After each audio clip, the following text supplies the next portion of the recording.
ayúdenme a recoger. Van a recoger las tablitas. Ok.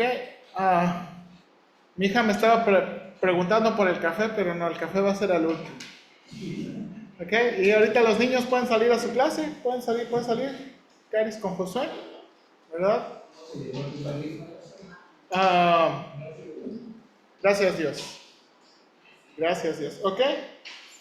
Bien, y si quieren acomodar su silla, hermanos, ¿verdad? Vamos, lo que estamos haciendo este miércoles, estamos estudiando un libro que nos anima a la oración, que se llama Una vida de oración. Entonces, lo que hacemos es, vamos leyendo y vamos discutiendo el libro, discutiendo pasajes, ¿verdad? Que nos animan a mejorar en una vida de oración. Entonces, ok, voy a acomodar aquí el proyector para hacer un poquito la letra lo más grande posible.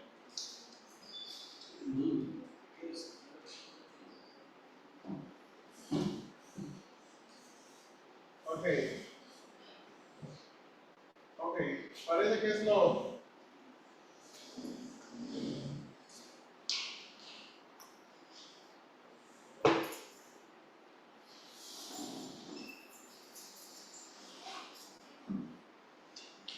Bien, ¿algunos trajeron su libro? Ok, son capítulos medio cortos, entonces vamos a ir viendo y discutiendo, ¿verdad? Aquí en los capítulos, ¿verdad? Espero que alcancen a ver. Si no, escúchame con atención y si se va a dormir, nada más no ronque. Bueno, lo digo porque también mi Caris me dijo, papá, casi me estaba durmiendo ahorita que estabas orando. Yo sé, estos días son pesados. Ok, hermanos, vamos capítulo 19. Observe cómo se desarrolla una historia, ¿ok? Dice el hermano Miller, cuando Emily nació en 1987, tuvimos un serio problema de espacio con nuestro automóvil. Ya sus 5 hermanos mayores apenas cabían en nuestra furgoneta Chevy Cavalier. Los 2 varones estrujaban en la parte de atrás sin cinturones de seguridad. Después de 10 años en el casco urbano, yo era el director asociado de una misión internacional que tenía dificultades. El dinero no alcanzaba, por lo que decidimos sacar un préstamo y comprar una Dodge Caravan 85. Con 6 niños y 2 adultos todavía nos faltaba un asiento, pero Andrew, de 3 años, y Kim, de 6 años, eran lo suficiente pequeños como para apretujarse con un solo cinturón. Emily pasó la mayor parte del primer año de su vida fajada en su silla infantil. Jill estaba en el auto casi sin parar, llevando a Kim a su terapia de lenguaje, a su terapia física y a los doctores. Nos preocupaba que la parte de atrás de la cabeza de Emily llegara a quedar plana, como los bebés indios en su tabla cuna. No nos dimos cuenta de que cuánto le gustaba a Emily la minivan, hasta que la transmisión se arruinó varios años después, y le vendimos la minivan a nuestro mecánico. La reemplazamos con una furgoneta más vieja. Más de una vez, Emily, quien entonces tenía 6 años, mencionó con tristeza la vieja minivan Dodge. Lo suficiente que Jill y yo nos comentamos el uno al otro que ese era un lado de Emily que no habíamos visto antes. Unos cuantos años después comencé a orar por Emily casi a diario, usando esta tarjeta de 3 por 5 pulgadas para que ella no amara este mundo ni las cosas que le ofrecen. Y mire la tarjeta. Dice, 1 Juan 4:18, en esa clase de amor no hay temor, porque el amor perfecto expulsa todo temor. Emily. 1 Juan 2:15 al 16, no amen a este mundo ni las cosas que les ofrece, porque cuando aman al mundo no tienen el amor del Padre en ustedes, pues el mundo solo ofrece un intenso deseo por el placer físico, un deseo insaciable por lo que vemos y el orgullo de nuestros logros y posesiones. Nada de eso proviene del Padre, sino que viene del mundo. Y el hermano más adelantito va a decir, hermanos, una de las cosas útiles, ¿verdad? Y hoy ya no lo usamos tanto, pero una de las cosas que el hermano va a mencionar, una de las ayudas es tener tarjetas, ¿verdad? Para orar. Él decía, las listas de oración son buenas, pero a veces las tarjetas son un poquito más útiles para poder escribir pues pasajes o peticiones específicas. En este caso, la tarjeta, ¿verdad? Quería poner un pasaje de escritura que fuera la petición por Emily, ¿ok? Ahora, mira aquí, vamos a continuar. Dice aquí, el amor por las cosas materiales no fue un pecado absorbente en la vida de Emily. Era solamente una leve inclinación de su corazón. Si un barco se desvía unos cuantos grados, es imperceptible al principio, pero con el tiempo llega a ser una enorme distancia. Yo oraba para evitar la distancia de un corazón desviado. Oré por la pequeña Emily porque yo no podía entrar a su corazón. Nuestras oraciones nos moldean. Dios quiere hacer algo más grande que simplemente responder mis oraciones. El acto de orar atrae a Dios a mi vida y comienza a cambiarme. El orador, y no funcionó en español, ¿verdad? De maneras sutiles. Una de las primeras cosas que observé mientras oraba por Emily era que llegué a estar más consciente de ella como persona. También alivió la presión de mi tendencia a corregirla con comentarios rápidos, debido a que le hablaba a mi Padre Celestial acerca de la deriva potencial de su corazón. Pude relajarme ante el pecado. La oración me suavizó. Orar regular y cuidadosamente por la inclinación de Emily también influyó en los automóviles que Jill y yo comprábamos. En el 2003, la transmisión de nuestro Nissan Máxima 93 se arruinó cuando se acercaba a los 260,000 kilómetros. De nuevo, le vendimos el auto a nuestro mecánico. Esta vez, nuestros 3 hijos mayores ya no estaban en casa, por lo que el dinero no estaba tan limitado. Pensamos en comprar nuestro primer automóvil nuevo y visitamos a una sala de exhibiciones de Honda. Allí le gustaba el Honda Civic, a mí me gustaba la Honda CR-V. Mientras discutíamos eso en la cena, observábamos que Emily, quien entonces tenía 15 años, se animó con el pensamiento de un automóvil nuevo.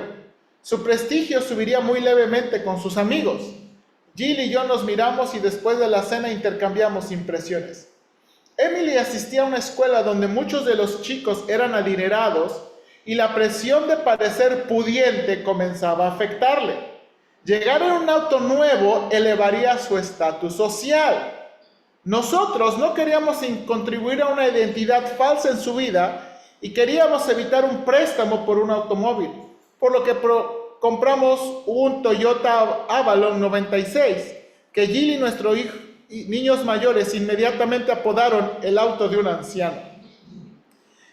Yo seguí orando por Emily para que no amara el mundo ni las cosas del mundo, hasta que llegue a estar convencido de que no puede cambiar el corazón de su hijo. No tomará en serio la oración.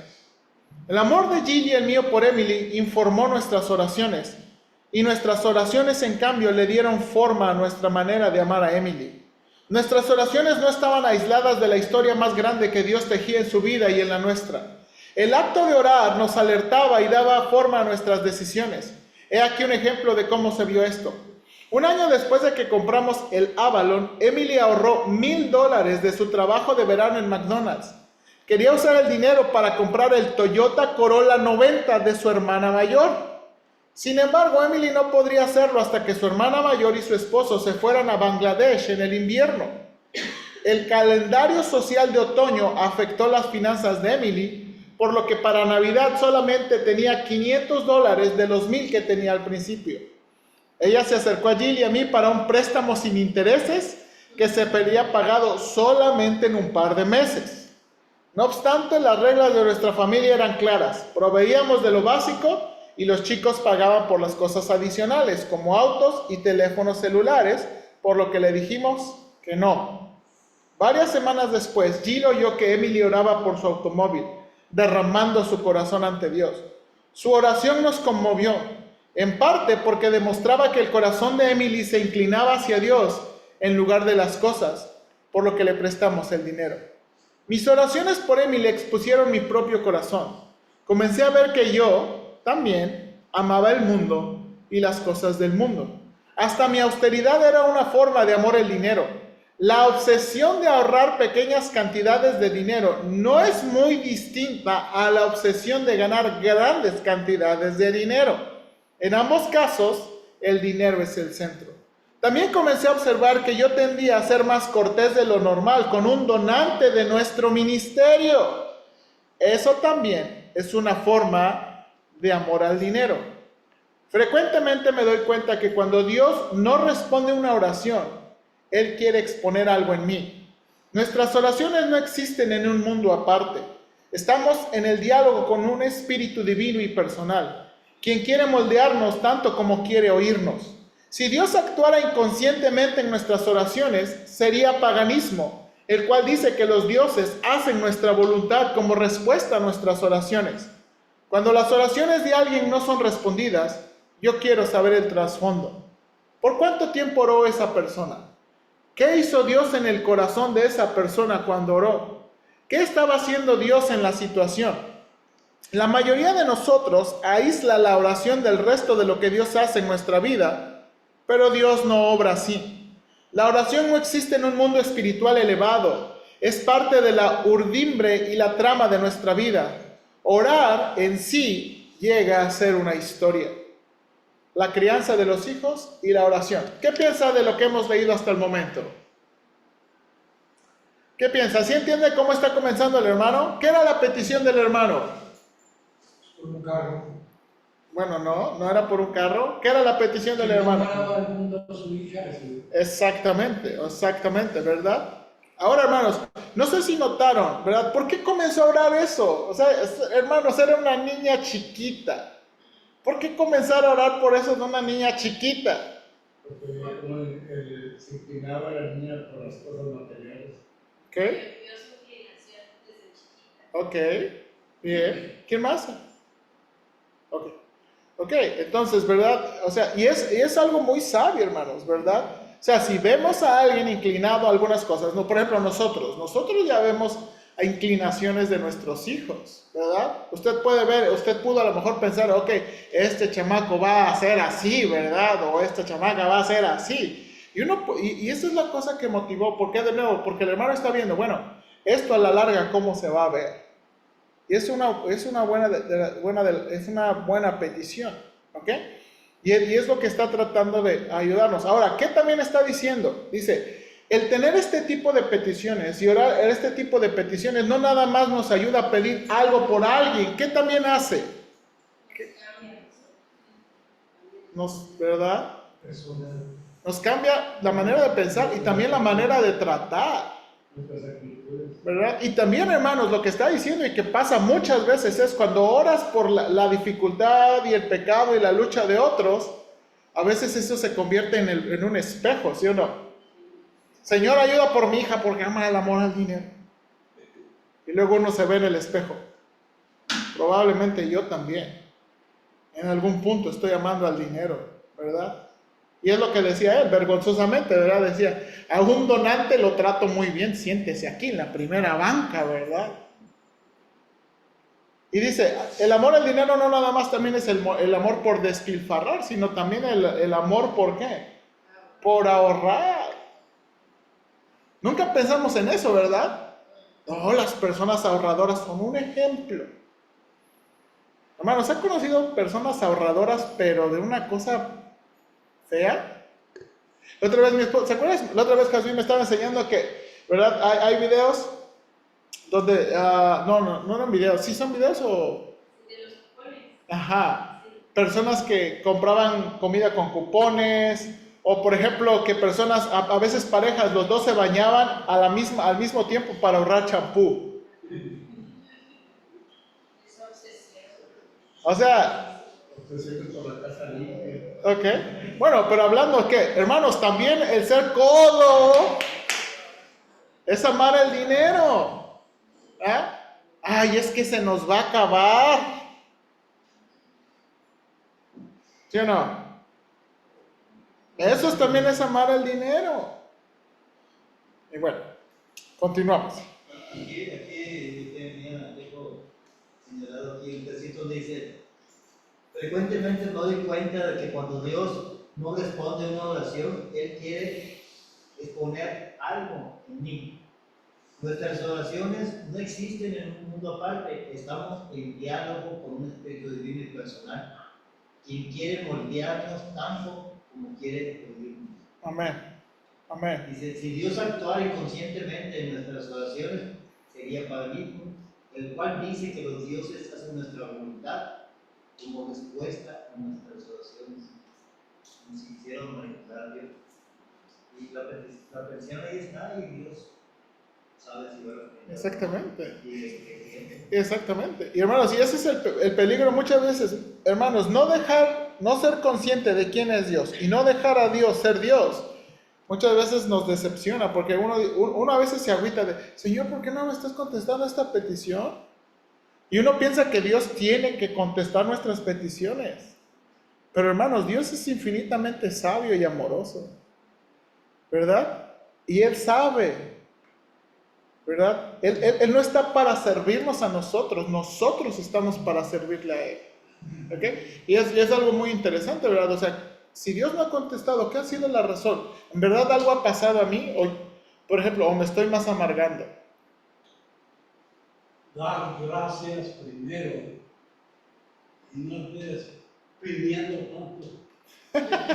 Dios sabe lo que necesitas, ¿no? Ok, sí, sí. Ok, ahora, creemos que podemos pedir. Dar gracias. Exactamente, creemos que podemos pedir, pero ya tener un corazón de exigir, bueno, ya es otro asunto, ¿verdad? Ok, vamos a continuar. Dice aquí, la crianza de los hijos y la oración. Es sorprendente la poca frecuencia con la que los libros sobre la crianza de los hijos hablan de la oración. De manera instintiva, creemos que si tenemos los principios bíblicos correctos y si los aplicamos constantemente, nuestros hijos saldrán bien. No obstante, eso no funcionó a Dios en el jardín de Edén, un ambiente perfecto, relaciones perfectas, y aún así los dos hijos de Dios se echaron a perder. Muchos padres, incluso yo mismo, inicialmente tenemos la seguridad de que podemos cambiar a nuestro hijo. No nos rendimos a la voluntad de nuestro hijo, lo cual es bueno, pero tratamos de dominar al niño con la nuestra, lo cual es malo.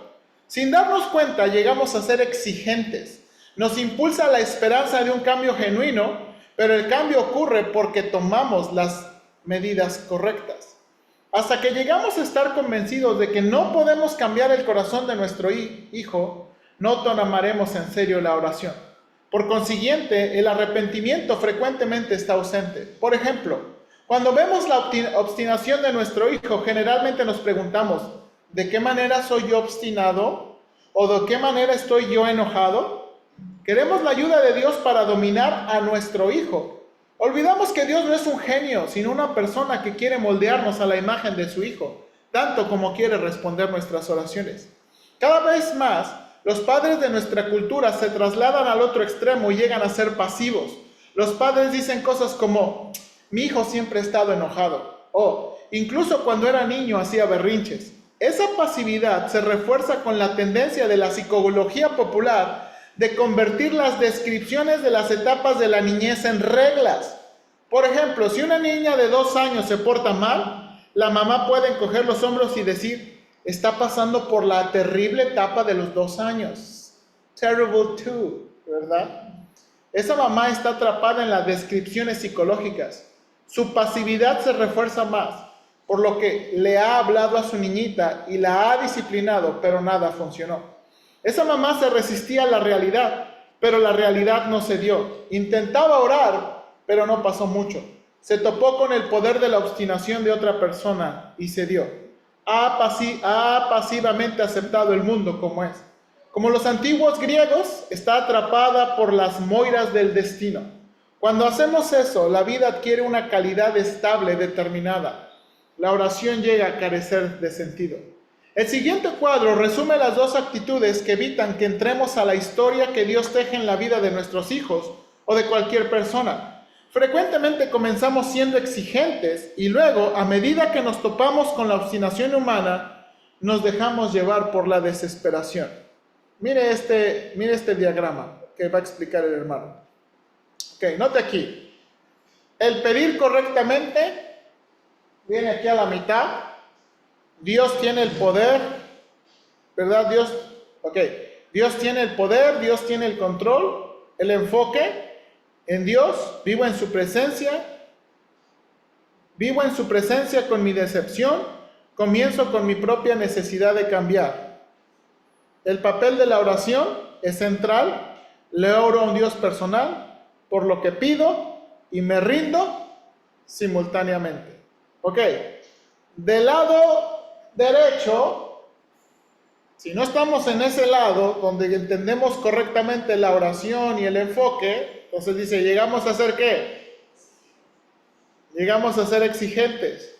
Yo tengo el poder, estoy en control. Enfoque.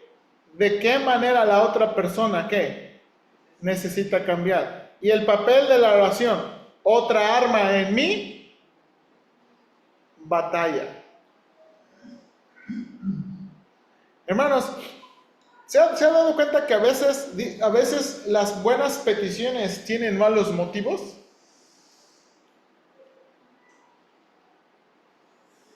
Buenas peticiones. A veces, por ejemplo, queremos, Señor, cambia a mi esposa, Señor, cambia a mi esposo. Y no es una mala petición, ¿sí o no? Pero ¿por qué lo queremos hacer? Ok, pero no está faltando. ¿Verdad? Porque nos cansa, porque nos humilla, porque me agota.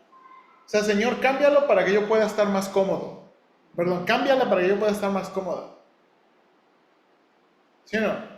Sí. Y es una buena petición, pero con un corazón muy equivocado. Hermanos, yo temprano en mi vida muchas veces, yo muchas veces, hermanos, oraba por mi hermana. Señor, por favor, ayuda a mi hermana. Señor, que se vista bien.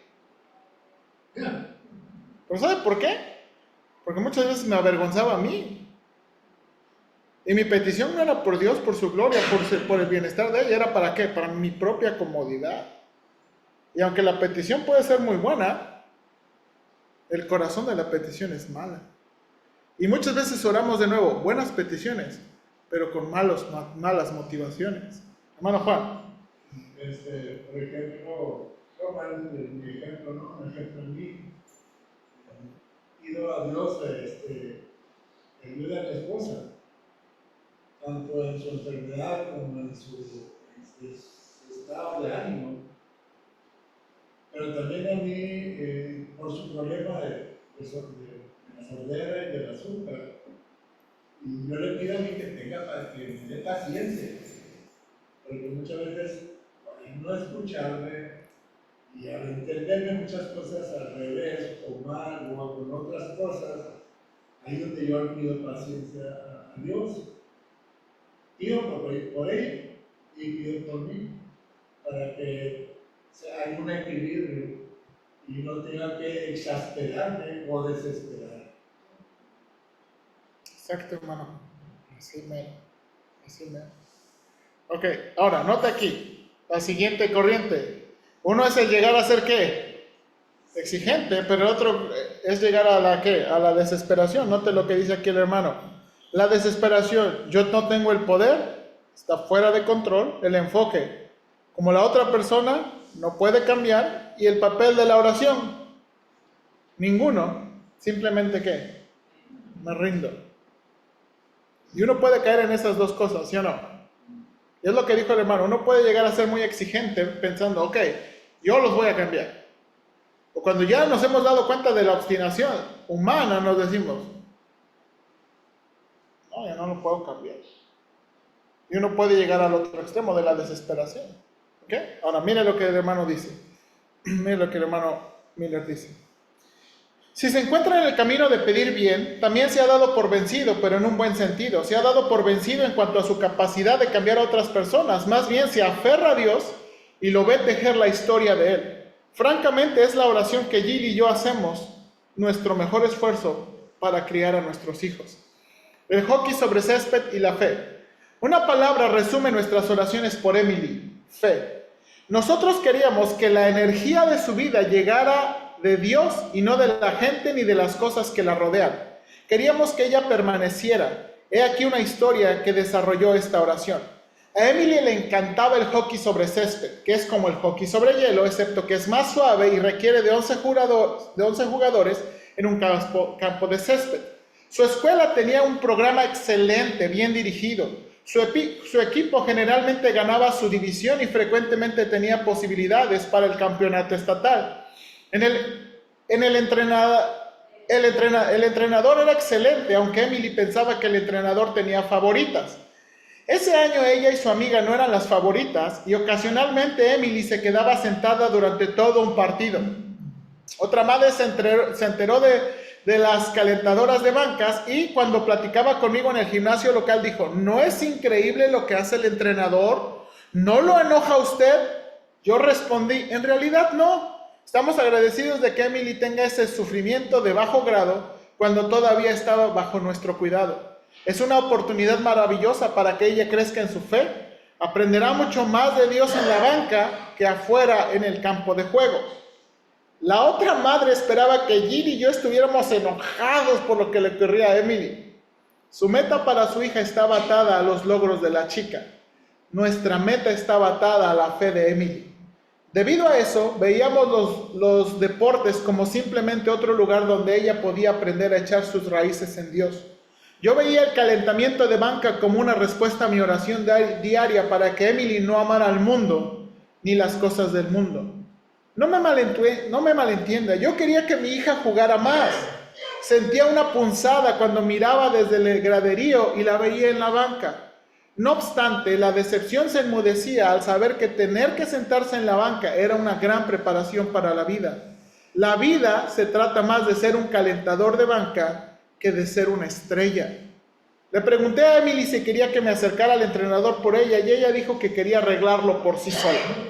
Finalmente ella habló con su entrenador varias veces. No mucho salió de eso, pero yo me emocioné al verla hablar sinceramente con un adulto acerca de una injusticia percibida.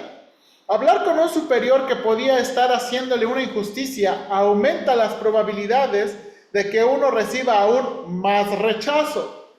Fue otra oportunidad para que Emily no obtuviera su vida de este mundo. Otra respuesta a la oración. El verano siguiente Emily fue consejera en un campamento cristiano y su fe creció a pasos agigantados. Incluso decidió no ir al campamento de verano de hockey. Cuando regresó en el otoño no sabía cómo estaría su forma de jugar. Lo mejor de todo fue que no le importó lo que pensara su entrenador o sus amigas. El resultado, su juego durante su último año fue el mejor que tuvo. Le pregunté por qué y ella dijo, no me importa tanto lo que la otra gente piense, simplemente puedo ser yo misma. Debido a que orábamos cuidadosamente por Emily, pudimos ver el cuadro global que se tejía dentro y a través de sus decepciones. Dios permitió el dolor leve en su vida para plantar su alma en la de Él. Nadie obra como Él. ¿Qué piensa de lo que hizo el padre? ¿Qué piensa de lo que hizo el hermano Miller?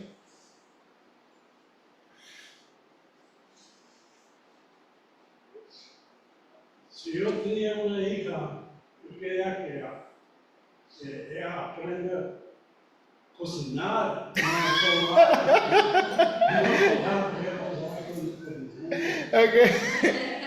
Ok, es una buena observación. Pero más pensando aquí. Hermanos, ¿usted cree que nosotros tenemos una cosmovisión bíblica así?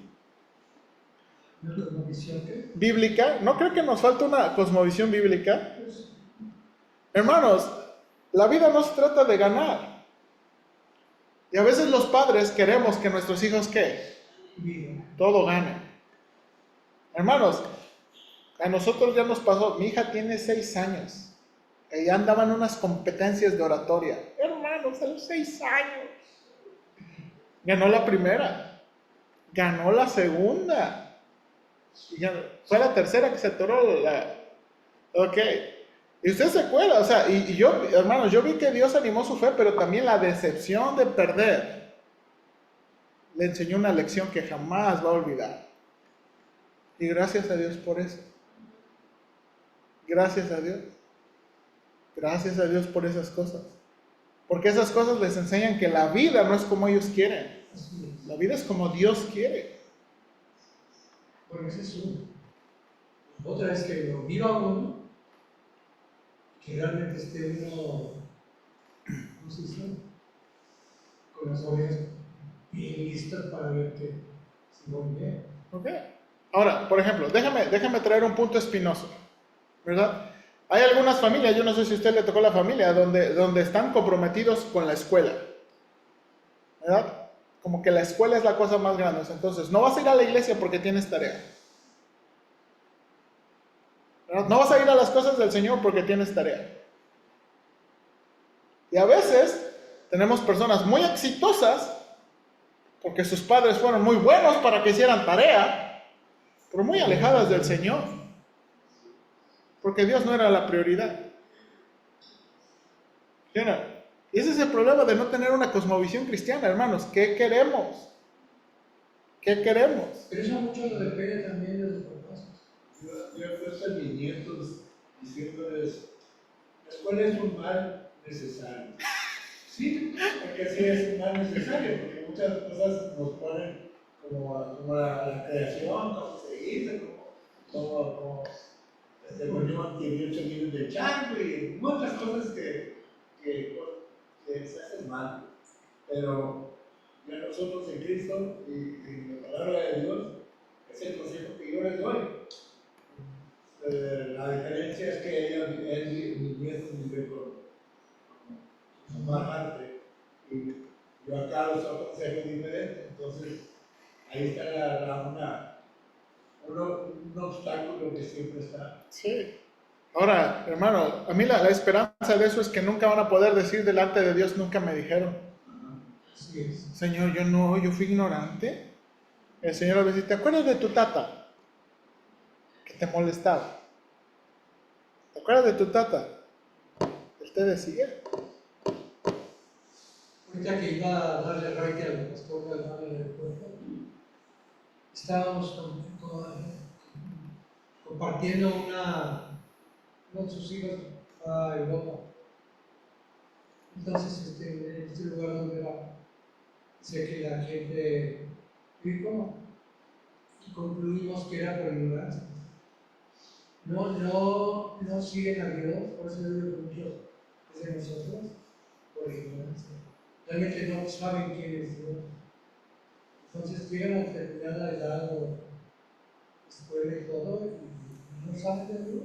Ahora, y eso es lo que está diciendo el hermano. Hermanos, cuando nos convencamos que la salvación es algo que solamente Dios puede obrar, hermanos, ahí empezamos a orar seriamente. Hermanos, el versículo, perdónenme que trate esto ahí, pero el versículo que se ha visto es el versículo de mi familia. ¿Se acuerda cuando estudiamos Romanos 9?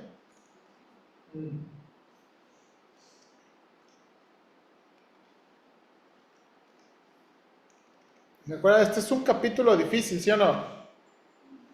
¿Sí o no? Sí. Versículos 14. ¿Qué pues diremos? ¿Que hay injusticia en Dios? En ninguna manera. Pues Moisés dice, tendré misericordia del que yo tenga misericordia, y me compadeceré del que yo me compadezca. Así que no depende del que quiere, ni del que corre, sino que de Dios quien tiene misericordia. Hermanos, la salvación es un acto de misericordia de Dios. Y no depende del que quiere ni del que corre. Es de Dios.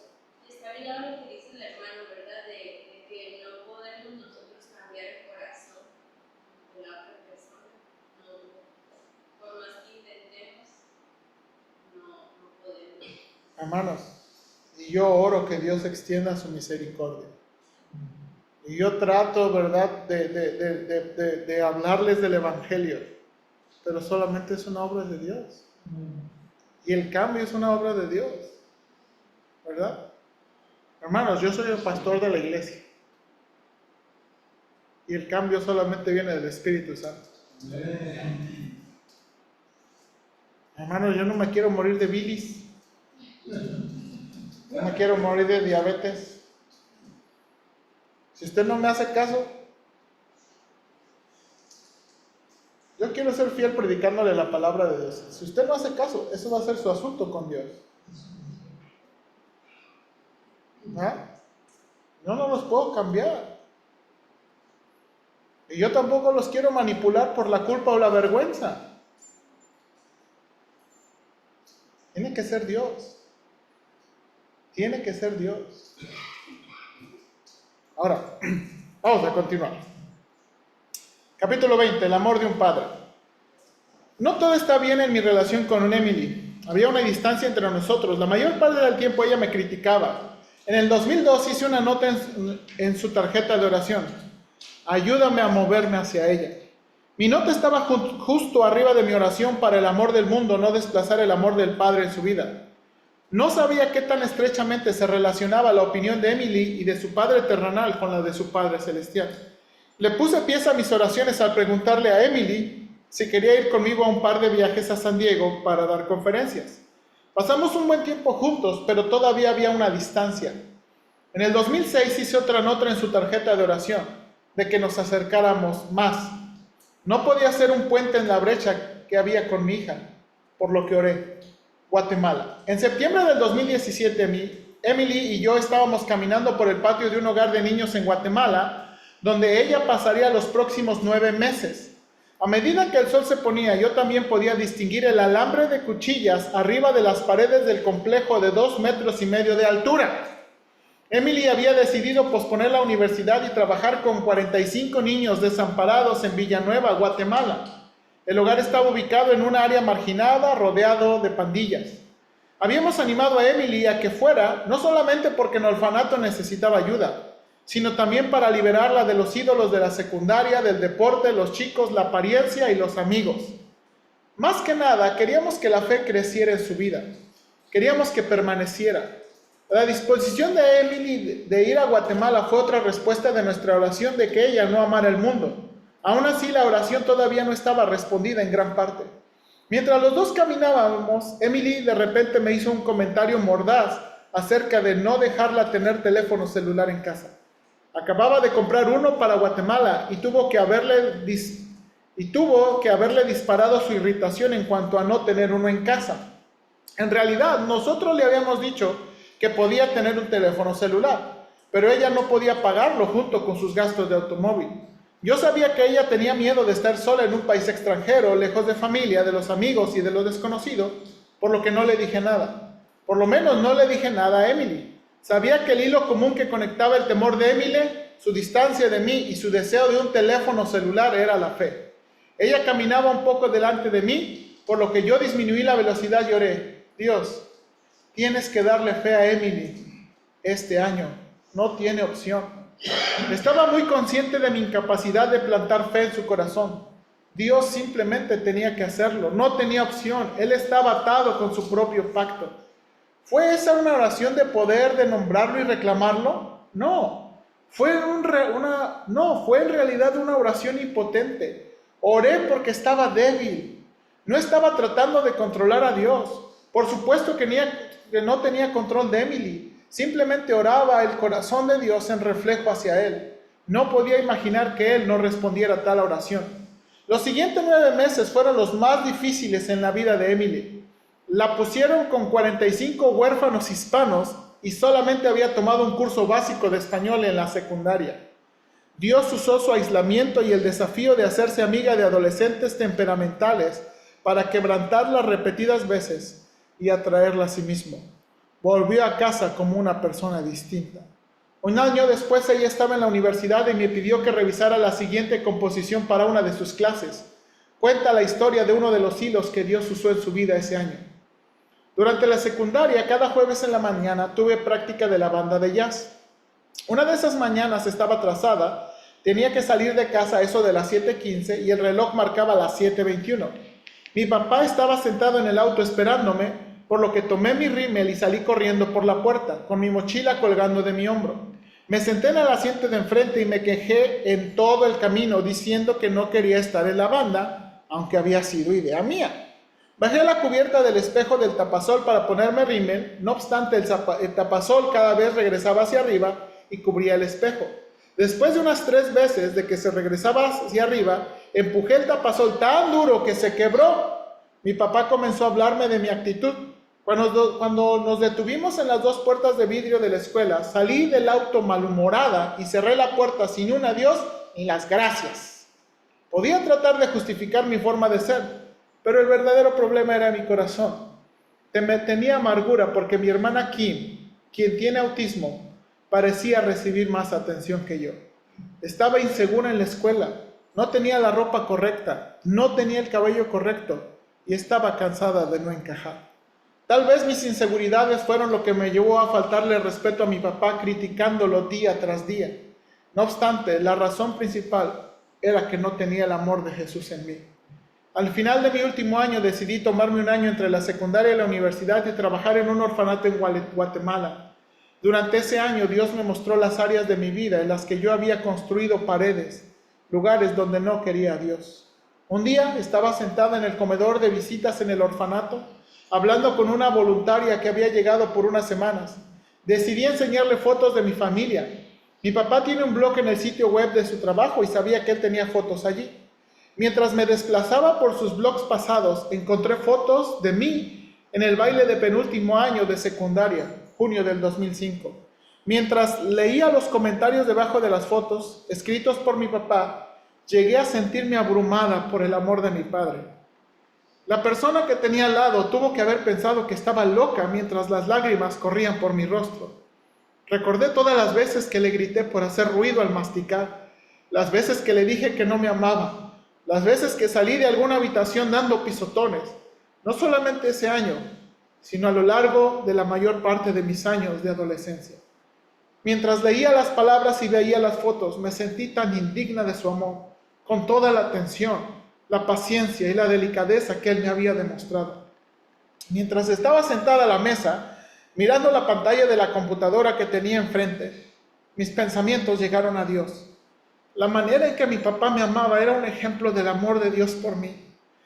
Mis pensamientos corrieron a todas las veces que había ignorado a Dios, en mis relaciones con otra gente, en los deportes, en la música, en todas las áreas de mi vida. Cuando el tiempo era bueno, ignoraba a Dios, pero cuando el tiempo era difícil, culpaba a Dios. No obstante, nada de lo que hice me separó del amor de Cristo. Pero Dios mostró el gran amor que Dios nos tiene al enviar a Cristo al morir por nosotros cuando todavía éramos pecadores. Yo, completamente indigna, recibí el regalo más grande de todos, la vida eterna, debido al amor de Dios y su gracia en mí. Tengo el amor de un Padre. Mi Padre terrenal me demostró a través de una simple página web que no es lo que yo haga lo que hace que Él me ame. Él me ama porque soy su hija. Mi falta de respeto no alejó su amor de mí. Para mí, esa era una pequeña foto del amor que mi Padre Celestial tiene por mí. Nunca comprenderé completamente cómo puedo ser tan amada cuando mi corazón frecuentemente es tan feo y difícil de amar. Supongo que eso es lo que hace que la gracia sea tan asombrosa. Mis dos peticiones de oración, por sus relaciones con su Padre terrenal y con su Padre celestial, estaban estrechamente relacionadas. Conseguir un adelanto en una llevó a un adelanto en la otra. Mientras veo que las historias de Dios se desarrollan, estoy pendiente de sus pequeños toques de diseño, de su poesía. También me impactó la sabiduría en la demora de Dios de 5 años en nuestras oraciones por Emily. A medida que su corazón comenzó a ablandarse, mientras hacía amistad con los huérfanos y cuidaba de ellos, las metas de su vida comenzaron a cambiar. Cambió tanto de universidad como de carrera. Todas las direcciones de su vida cambió. Dios esperó para quitar las anteojeras de sus ojos antes que él tuviera a Emily donde la quería. Cuando oré para que Emily no amara las cosas de este mundo, parecía que ella estaba parada sola en medio de un campo dominado por los íconos de la vida moderna de los Estados Unidos. Novios, amigos, apariencia, deportes y ropa. Jesús era una figura desde la niñez que se desvanecía. Mi oración por ella parecía tan débil, tan impotente. Ahora las palabras que se susurraron suavemente sobre su corazón han destruido las imágenes que alguna vez fueron poderosas. La búsqueda de popularidad ha sido reemplazada por el amor, por un deseo de estar con los que no tienen nada que ofrecerle. La oración ha triunfado. Al igual que el apóstol Pablo, puedo testificar que Dios eligió lo que el mundo considera ridículo para avergonzar a los que se creen sabios, y escogió cosas que no tienen poder para avergonzar a los poderosos. Dios escogió lo despreciado por el mundo, lo que se considera como nada, y lo usó para convertir en nada lo que el mundo considera importante. Imágenes rotas de Dios. No obstante, ¿qué si su padre humano le ha fallado? Algunos se encogen cuando oyen la palabra padre. ¿Cómo puede uno ver a Dios con su padre si su padre fue distante, estuvo ausente o fue severo? La buena noticia es que nuestro Padre Celestial supera los fracasos de nuestros padres terrenales. Escuché la siguiente historia de Rabí Zacarías, un evangelista y apología destacado. Llegué a conocer a Cristo en una cama de suicidio cuando tenía 17 años, desolado, desesperado. Mi padre acababa de decirme que yo sería un fracaso total en mi vida. Nací siendo un fracaso, dijo él. Alguien llevó una Biblia al lado de mi cama. Estoy muy agradecido con mi Padre Celestial de que mi padre viviera lo suficiente como para escribirme una carta. Mi padre murió bastante joven y dijo, ¿me puedes perdonar por las cosas que dije? Aún así, en la oscuridad del alma, descubrí que el Padre Celestial estaba más cerca de lo que alguna vez me hubiera dado cuenta. Debido a que vivimos en un mundo caído, Dios tiene que usar las imágenes rotas de sí mismo, como los padres.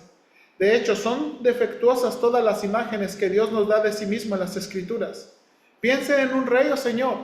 ¿A cuántos buenos políticos conoce? La experiencia de la iglesia primitiva con el César no fue agradable, aún así ellos tomaron el título de César, Señor, y se lo aplicaron a Jesús llamándolo Señor Jesús. Voy a continuar. El hecho de que sabemos que nuestro rey o nuestros padres es defectuoso significa que sabemos lo que es defectuoso significa que sabemos lo que un buen padre debe hacer. Debido a que somos creados a la imagen del Dios Trino, tenemos un conocimiento instintivo de cómo debe amar a su padre. Si no superamos lo que es un buen padre, si no supiéramos lo que es un buen padre, no podríamos criticar al nuestro. La psicología moderna puede atraparnos inconscientemente en nuestro pasado. Simplemente es otra forma de fatalismo que mata nuestra capacidad de ver la historia que Dios teje en nuestra vida. Emily todavía puede darle una lista de mis fracasos como padre. Al principio de la lista está hacer mucho ruido al masticar. Una de sus peticiones fijas es que yo no coma zanahoria ni papitas fritas en el mismo cuarto en que está ella. Dios usó las cosas débiles de este mundo, incluso a los padres, para tejer sus historias. ¿Qué piensan, hermanos, de este capítulo? Bueno, pues hubo una reflexión en la hija, reflexionó en cuanto al amor de su padre y todo lo que había hecho mal, todo lo que había actuado mal con su padre y que cómo dio el amor del padre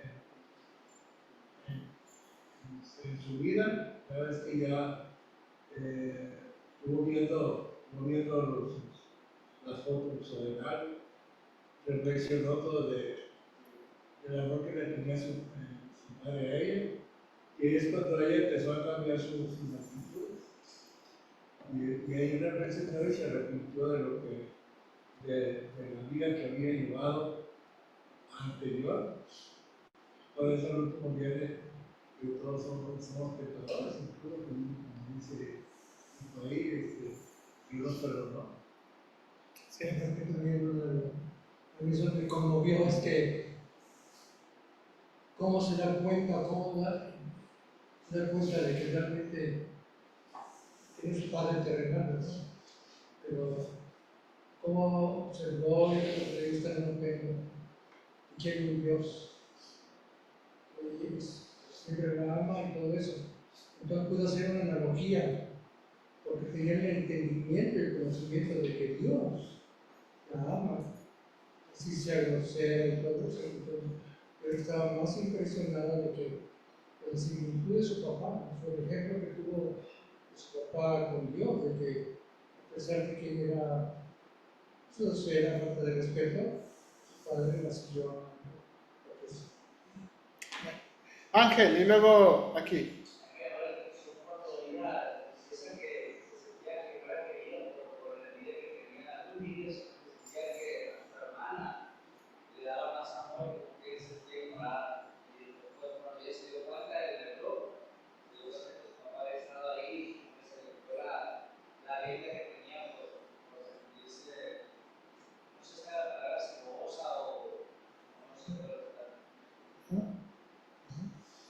Hermano Oscar y luego hermano Cruz.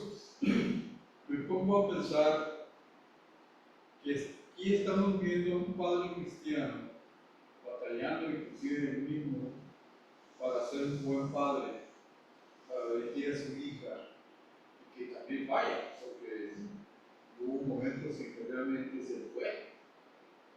Y por el otro otro lado, una hija que teniendo todo el apoyo, aparte de su educación cristiana, y aparte de sus amistades, y aparte de su familia, a pesar de todo, cayó también en situaciones, como dice ahí, de modas, de peinados, de todas esas cosas que realmente envuelven a las niñas de esa edad.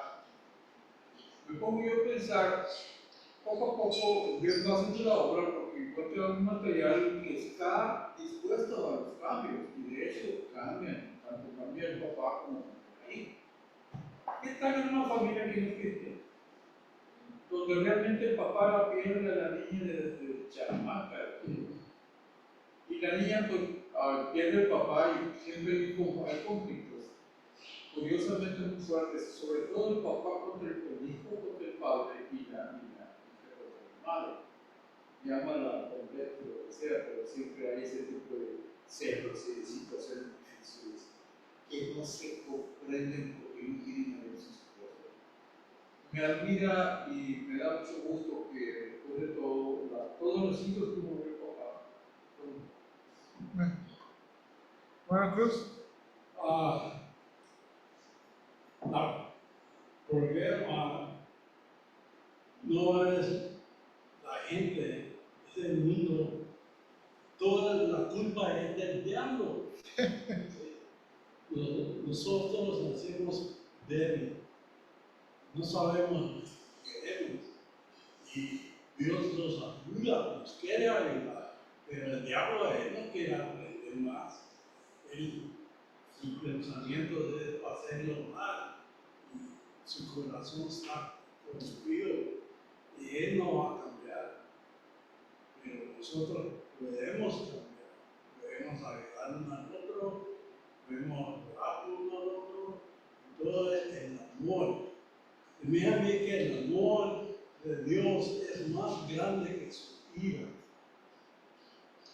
Pienso yo que cuando se acabe todo esto que va a pasar, cuando entramos en el milenio y el diablo no va a estar, lo van a plantar con cadenas, con males y no pueden meter sus narices en las cosas de los humanos y va a estar todo bien. Cuando salga va a estar enojado, pero que lo espera a él es el lado del infierno. Sí, sí. Y yo nada más quiero terminar, hermano, diciendo, o sea, algo que nos está animando el hermano es, nunca es en vano orar, aunque tarda mucho.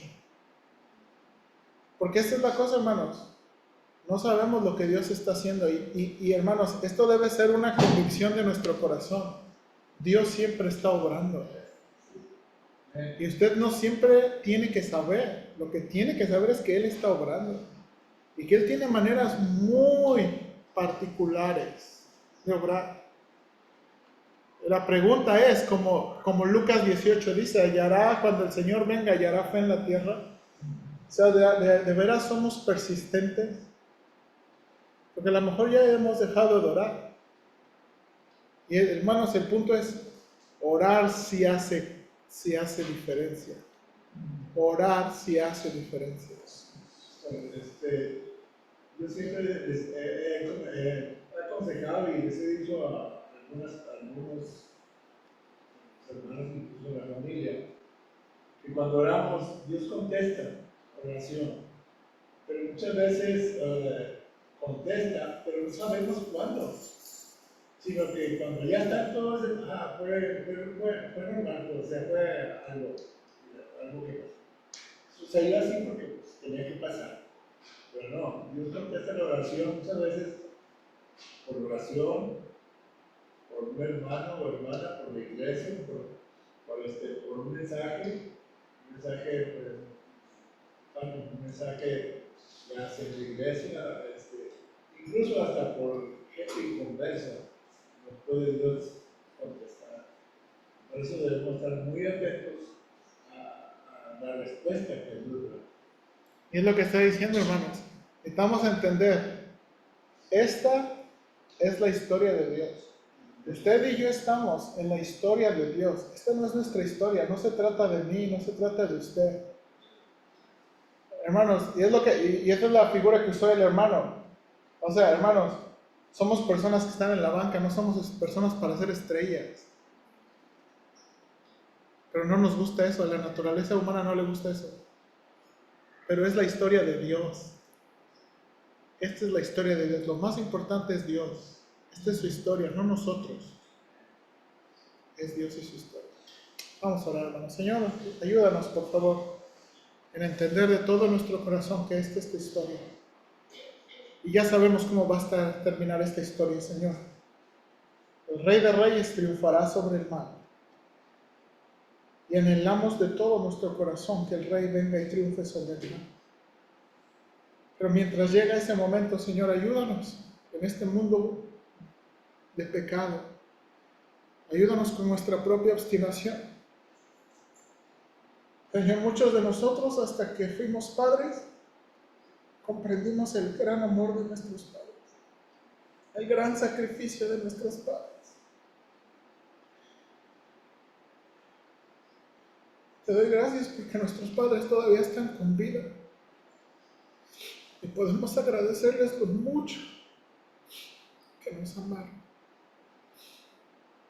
Señor, gracias, gracias. Ayúdanos, Padre, por favor, a ver que a veces la imagen rota que tenemos en nuestras familias nos enseña una imagen perfecta de un Dios celestial que nunca nos ha abandonado, que nos ha cuidado y que hace lo bueno cuando nosotros hemos sido malos con Él. Gracias, Padre, porque aunque nosotros sí nos cansamos de ti, tú nunca te cansas de nosotros. A veces nosotros con fastidio te dejamos, pero tú nunca nos dejas.